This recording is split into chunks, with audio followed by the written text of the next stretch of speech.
Here we are, part 3 of the Dual Amiga PSU series.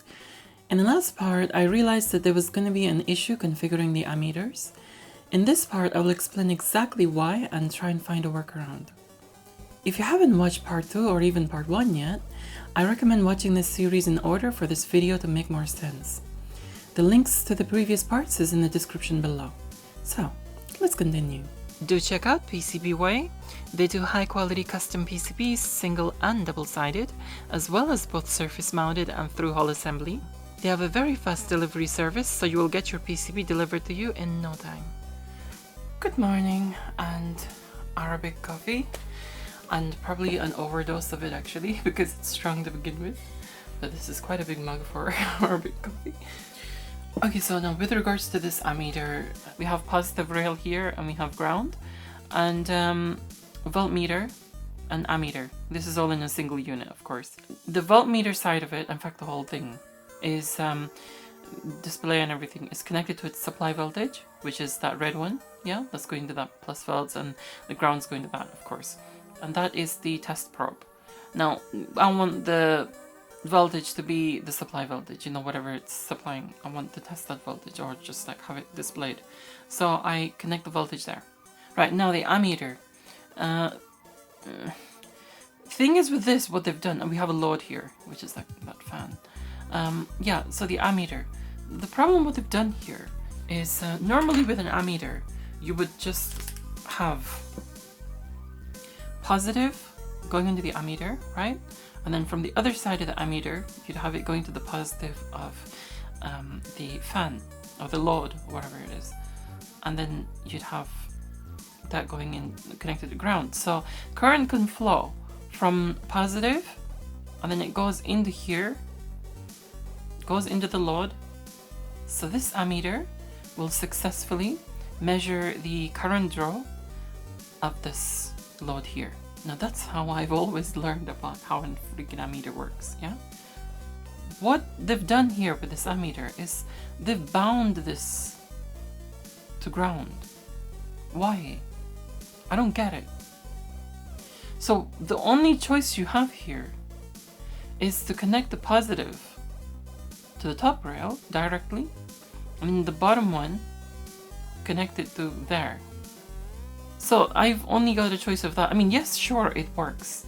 You know, it does that. But when, and all that, but when you have like one common ground, and then you have another one, like for example, the Amiga has, the Amiga Meanwhile power supplies, or any power supply, for example, they have one common, right?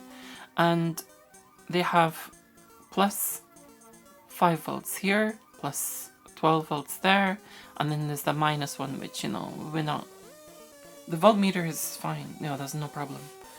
Right, so we have our happy Amiga here, right? Well, it's not so happy because it's not like powered yet. Okay, so the common connects to ground. Okay, good. Now this, of course, plus 12 volts connects to the plus 12 volts line, and then, you know, the plus 5 volts connects to the plus 5 volts line. Okay, fair enough, and then Amiga switches on and everyone's good. So I'm going to measure, normally with ammeter, you would put one between here and one between here, yeah? That's what you would normally do, because it would like, one display would measure this line, one display would measure that line. Now, freaking these stupid things, yeah, have this permanently ground. I don't know what the reason is for this. Now, maybe there's a specific, you know, maybe they're for a specific thing. I think that's probably what it is. These meters are probably for a specific thing that requires thing, and I'm just trying to use it for this application. Maybe that's what it is, you know.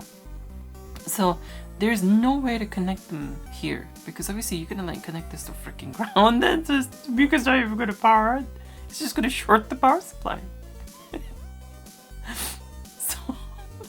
Because this is basically like an ammeter is basically like a pass-through. You connect ammeters in series in the circuit, and you connect voltmeters in parallel. So there's no way to connect it by this, yeah? So what's gonna have to be done here is connecting these two so that the power will go there, then you have to connect the freaking gear. Because it's thick then. Yeah? And then it goes to ground through the ammeter. And then and of course it's gonna work still. It's gonna still say the load. But then how am I supposed to like thingy? I'm only gonna be able to like measure a total of these two. So yeah, this is why I need strong coffee, strong Arabic coffee. Okay, so I'm gonna have to kind of just take some off these wires because I don't have equipment wires, so I'm gonna have to unfortunately shorten them.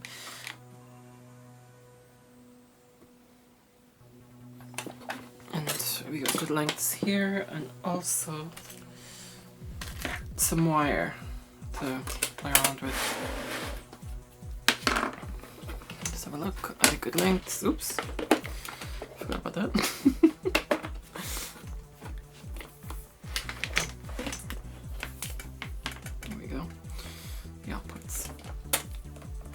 Why it goes to ground, but not that ground? Well, does eventually go there, but it goes through the ammeters. So the ground from each Amiga goes through the ammeter, and the ammeter ground goes into the common. That's why I could only measure one freaking reading. Stupid things. Ammeters, that is not the Amigas. Okay, so let's strip this. Let me see if this is the right way up. Yes, it is. Okay. So, dude ground goes in that ground. Does it? Yes, it does. No! Wait. No. Shut the freak up. What am I on about? It goes through here. Yes. See? Stupid freaking red wire. Obviously it has to be because it's the ammeter's polarity sensitive. Oh, for freak's sake, peel off screwdriver. Don't want you to start having a brain of your own. That's another thing.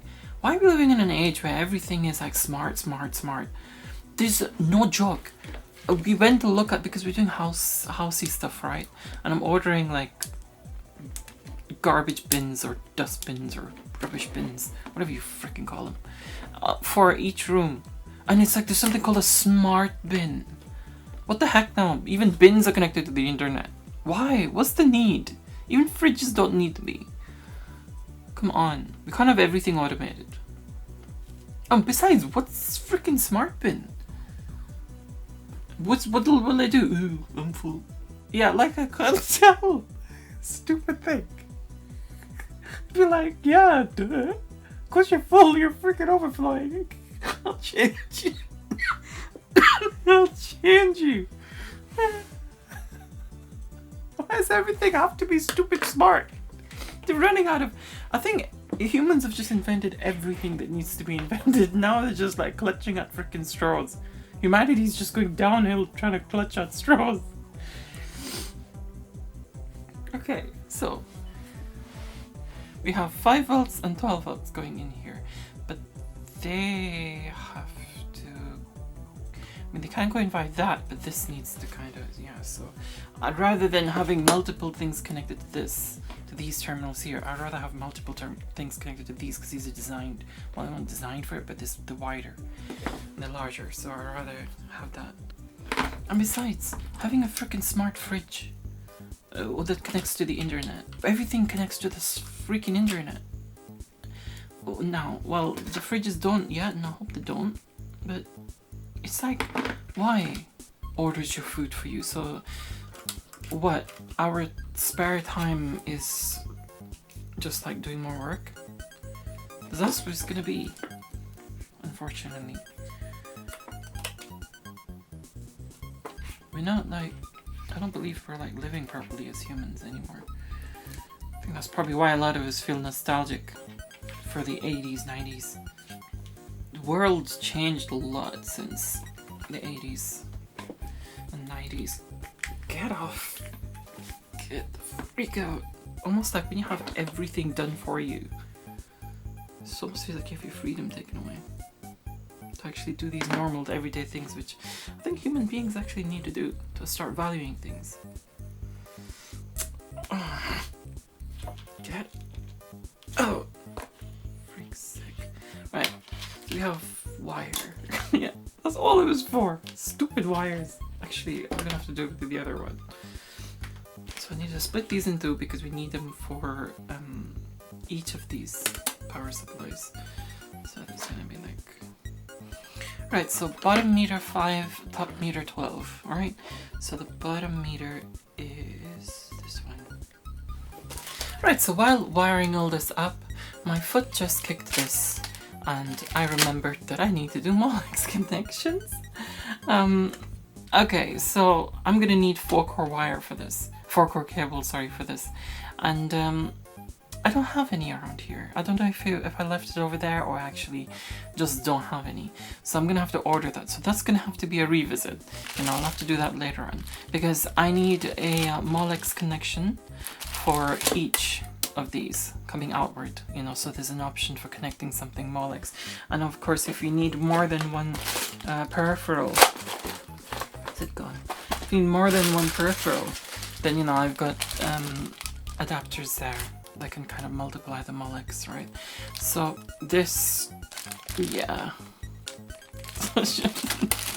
Never thought of that. So I don't have any of this. I don't want to sacrifice any more, you know, cabling for this because it has to be long as well, you know, to reach the Amiga, the Molex stuff.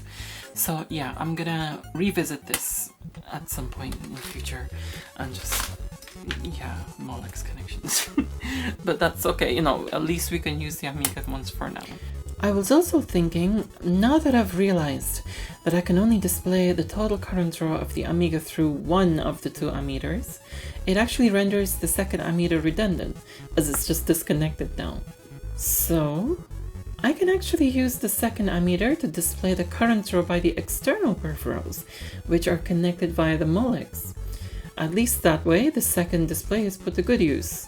And of course, if you add the values of each display, it'll give you the total current draw from the Amiga and its peripherals. For now, let's kind of like continue doing what we were doing.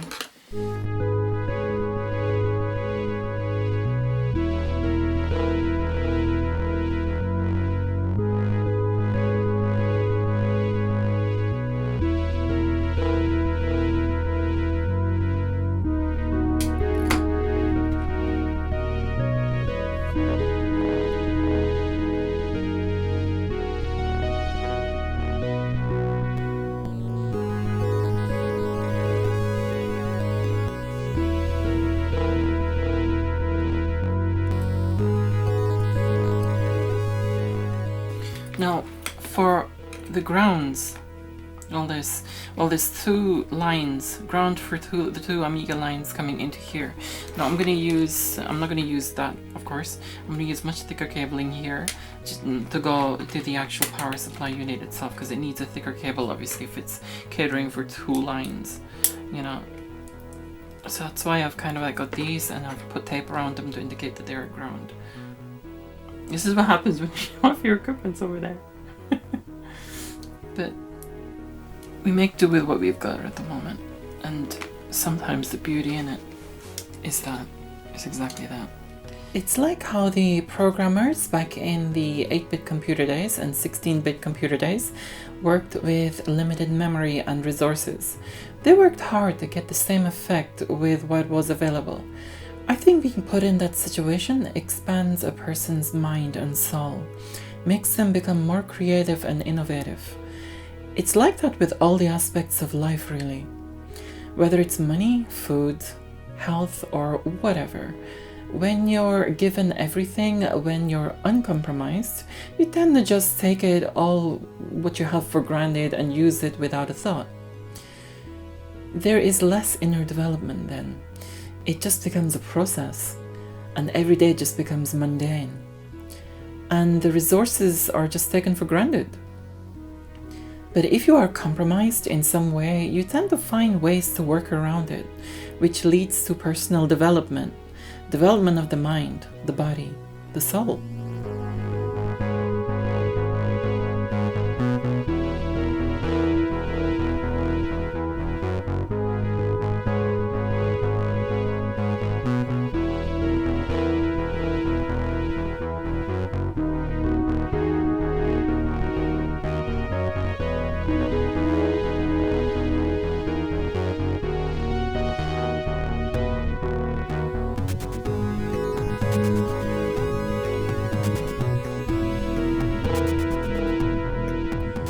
I've been thinking a lot about my video creation lately, because I've not been releasing videos for so long.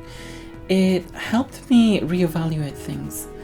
I've always been prone to looking inward. Sure, I'm not a high-flying content creator with thousands upon thousands of subscribers or patrons, or fans. I don't really like that word. I don't see myself as a famous celebrity who's idolized, nor am I aiming to be that. It's just not me. So I may not have people helping me with lighting, with camera, with editing, my projects, or even my scripts. As those of you who know me know that I do everything off the cuff, as they say. I literally do every aspect of my videos and projects myself, and always have done from the beginning, when I started 6 years back, actually almost 7 now. But doing it that way, I retain who I am. I don't become this privileged or entitled person who trims their thoughts and their feelings and values and morals, selling their soul to conform to some social group or clan or elite system or whatever, to fit in and reap its advantages. I'd not like myself if I became like this. In fact, I'd end up despising myself. So in a way, I'm thankful and grateful that I'm in a position where I can help myself and be myself without feeling the need to limit myself in order to conform.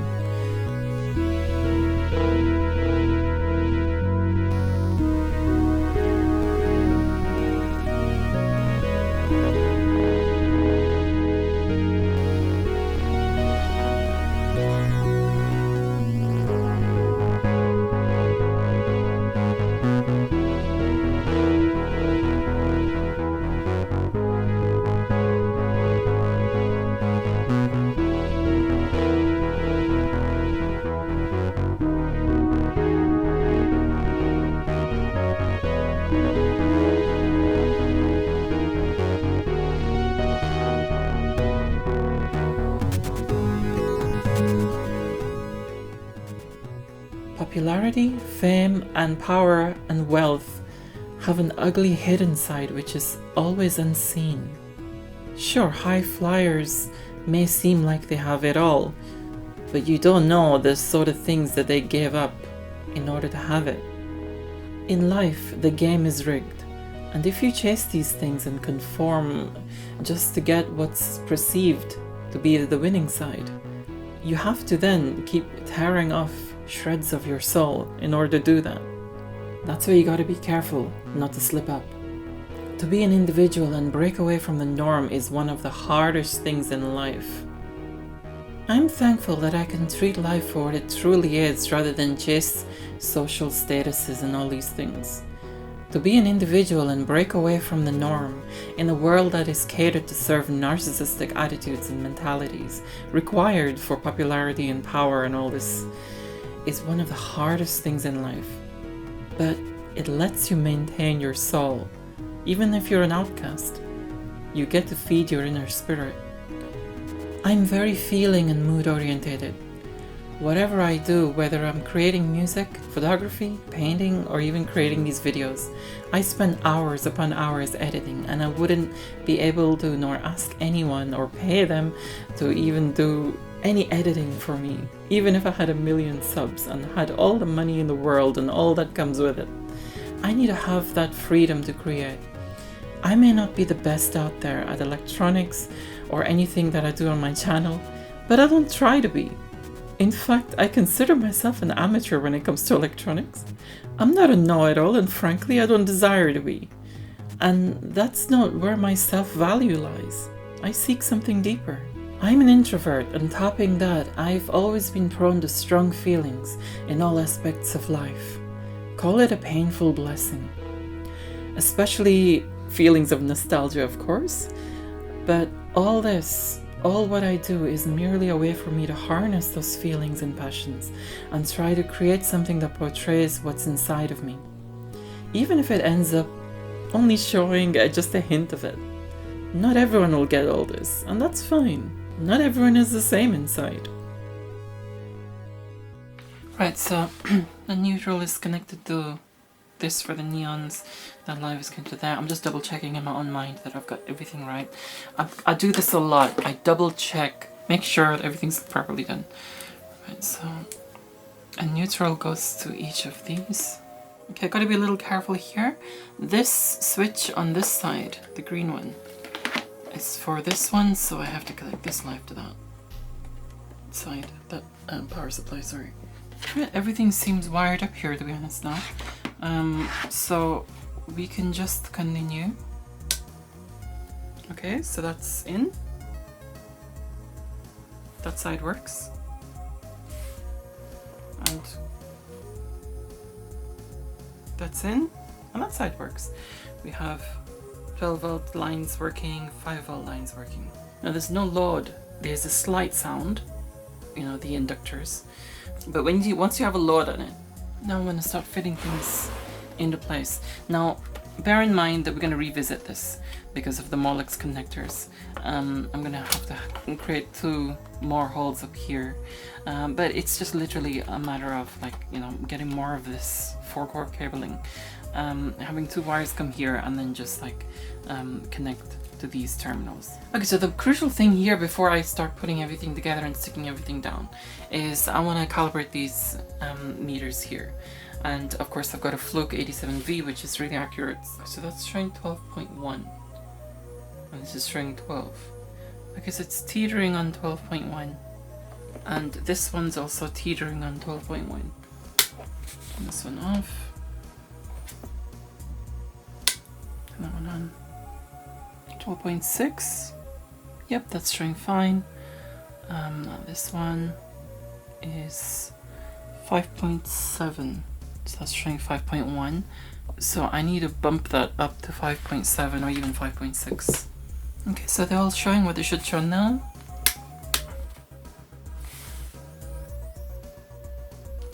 I like that. Okay, so that, even though it looks like a bit of a jungle inside, it's not so bad. It's got space to breathe and it's not so congested down here or down there. You know, it's really difficult to kind of like put... Ooh. It's just, I'm just checking the weight of it. It's kind of like a little beefy.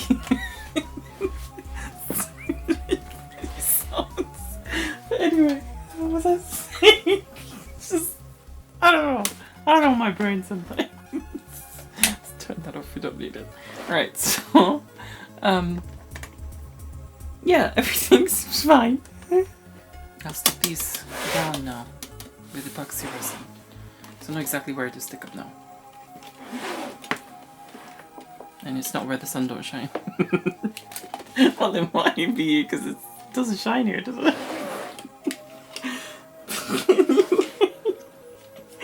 Okay, I'm just like, yeah, epoxy resin. Good stuff.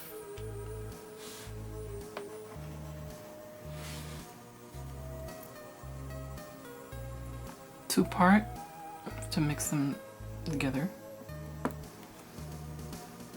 Oh, this stuff stinks. Hate it. The smell of it.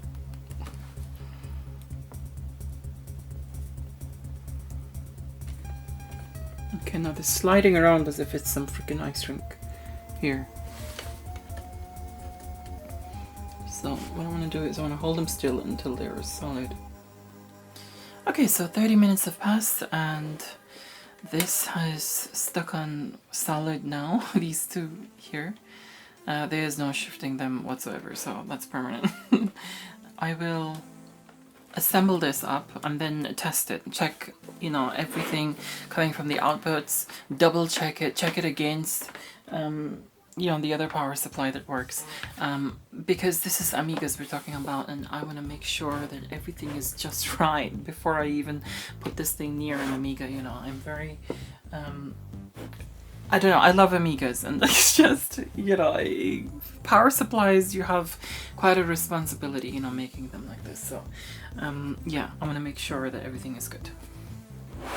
Just freaking stupid sticky residue of the duct tape, which I use to kind of like close it. I'm gonna like sort that out. It's annoying.